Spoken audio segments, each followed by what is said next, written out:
ngayong linggo sa Eagle News Team Special Report.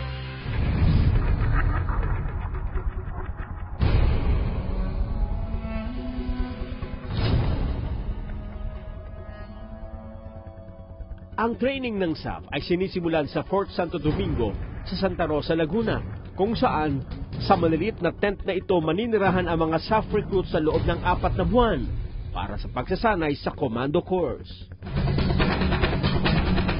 Kasama sa training ang pagtakbo ng 5 kilometro 3 beses isang araw, habang pasan-pasan ang mga gamit na tumitimbang ng 18 kilo. Bukod pa dito ang push-up, sit-up, at iba pang calisthenics na kailangan gawin sa ilalim ng matinding sikat ng araw. Ang basic unit ng SAF ay isang team na binubuo ng 8 katao.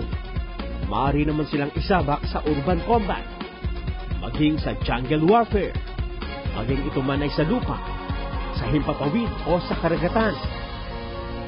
Ang 8-man team ay kayang makipagpakbakan laban sa mula 40 hanggang 80 mga kalaban. Handa rin sila sa tuloy-tuloy na sagupaan ng mula 3 hanggang 4 na oras kahit walang reinforcement. Sa ilalim ng 8-man team, ang buhay ng bawat isa ay nakasalalay sa bawat isang kasama, kung kaya't nagiging matindi ang pagkakalapit-lapit ng mga ito na halos higit pa sa isang pamilya.